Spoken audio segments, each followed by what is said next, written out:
Hey folks, welcome back to the channel. I'm back here again with a sub 250 crate from my friends over at FPV Crate. And this is for the month of August. Last month, they sent us the BQE Ripscreek frame. Super excited about that one. And it has turned into quite a nice little build here. Kind of building that one a little early. Just pretty excited about it. But this month, we have something different, obviously. Let's see what we got in the box. But before we do that, you can get yourself entered to win what's in this crate. How you do that? Well, you watch this whole video first, right? Because why not? You know, gotta help me out here. And then go down into the video description, click that link, and enter to win. What's in here? All right, folks, let's head over to the bench and see what's in the crate. All right, again, this is for the month of August. Here we go. 5, 4, 3, 2, 1. No turning back now. And what do we have off the top? We've got a thank you card. Look at that. Get FPV, 5% off. There you go. Get FPV 08. We have some stickers. Bunch of props. 3 sets of props. As usual, these are the Gemfan Wind Dancer 30 28x3s. Awesome little props. Something I really like about Gemfan props, especially these ones, the Wind Dancers. They'll work on a traditional motor mount, and they'll also work with the T-mount by jamming one of these little hoodickers inside of here, and then come on, something like that, and then T-mount engage. Another thing I really like about Gemfan, they have been pretty much my go-to 3-inch prop. They tend to be the most durable, fly the best, and they tend to be really well balanced. It's something that you kind of take for granted with micro props is how well they're balanced. And Gemfan seem to be pretty much always spot on. Can't say that about a lot of the other manufacturers. And what else is left in the box? We have this. This is the Hack RC. Come on, box, cooperate with me. It's Hack RC 8B35A. Probably gonna be an ESC, right? Here we go. Yep, definitely an ESC. There is an ESC. Take a quick little gander at this guy here. 20 by 20, as you would expect. M3 mounting, but with the gummies that come with it, down there inside the bottom of the box, this is going to be M2 hardware.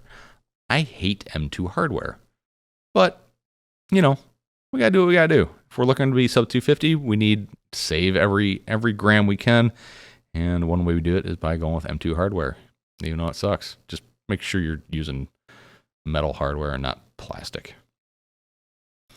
So this one, oh, look at that. We're gonna have no problems with it because it passed QC by whoever Mr. 06 is. I do believe that's gonna be a bunch of bullshit. And as you can see, we don't have a ton of filtering here. You know, there is some, not a lot. This is probably gonna be run on 4S most likely. So definitely want to use a capacitor, which I believe in the case here, we have the connector. We have an XT30 pre-soldered, pretty cool. Gummies, and yes, there it is. There is our capacitor, 35 volt, 27 microfarad. It's kind of a small one, but that should be more than enough for what we're gonna do with this guy. So like I was saying, not a lot of filtration on there, so that external capacitor is probably going to be pretty necessary, especially if you're running analog. You want to try to get rid of all that video noise. It does have a shunt resistor on it right there, so we know this thing will have onboard current detection, which is sometimes they don't. Some of these 20 by 20s, they leave that kind of stuff off, so it's nice to see it's on there. This is not a BL Heli 32 ESC. This is going to be BL Heli S. You can still get away with doing bidirectional D-shot by flashing BL Heli M firmware or JESC. Personally, I prefer JESC. It's been more reliable in more cases than any other ESC firmware when I'm trying to do the bidirectional D-shot thing. Yes, it does cost you a couple pennies, but it's worth it for the development. I'm more than happy to give somebody a couple bucks for a good product. Just my 2 cents on that one.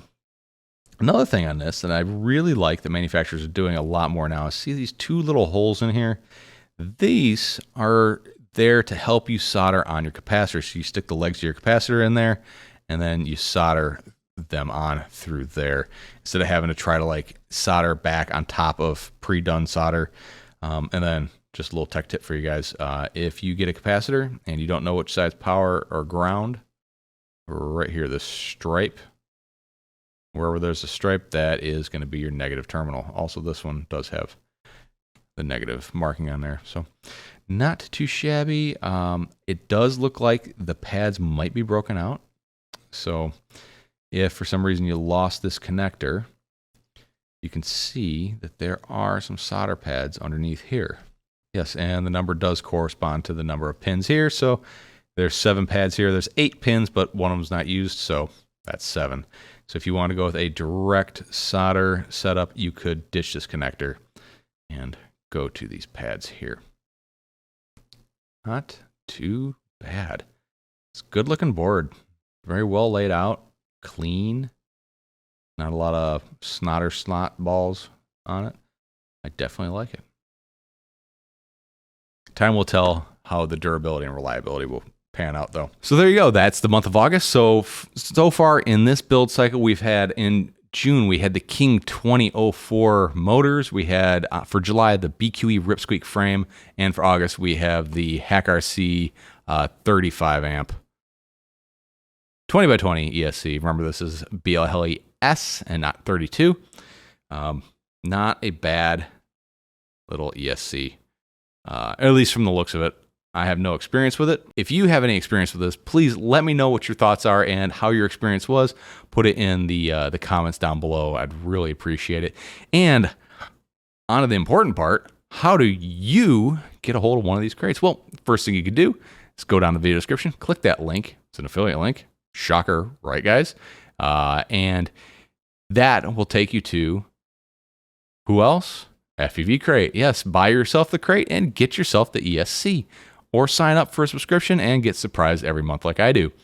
Or option number 2, go down even farther in those links, find the link to the Google form, enter your name, your information, and on a live stream, I will draw one lucky winner out of that list to win one of these guys. Actually, it'd be the whole box. So 3 props, this, some stickers. Who cares about stickers? Stickers are dumb. Are they? I don't know. Do you guys like stickers? I don't really. I like them, but I don't put them on anything. I don't know. It's weird. So anyways, keeping that short and sweet. ESC, not much to talk about. Looks like it's decent ESC. Things are, so all right, here we go. There are still a lot of people out there that say that you cannot get a reliable 20x20 ESC. You got to go 30x30. How many racers out there are using 30x30 ESCs? Put it in the comments. Let me know who uses 30x30 that races professionally, amateur, that are good. Nah, everybody's using 20x20. You know why? Because 20x20 is reliable. It is worth the weight savings and the size savings to run 20x20. AIOs are like where 20x20 was 2 years ago, 3 years ago. So I don't think you need to be running 30x30 anymore. 20x20 is where it's at. You can get some really, really nice ESCs in this 20x20 form factor. And this might be one of them. All right. My little rant for the day. We'll see you next time. Remember, everybody, stay positive, and I'll see y'all next time.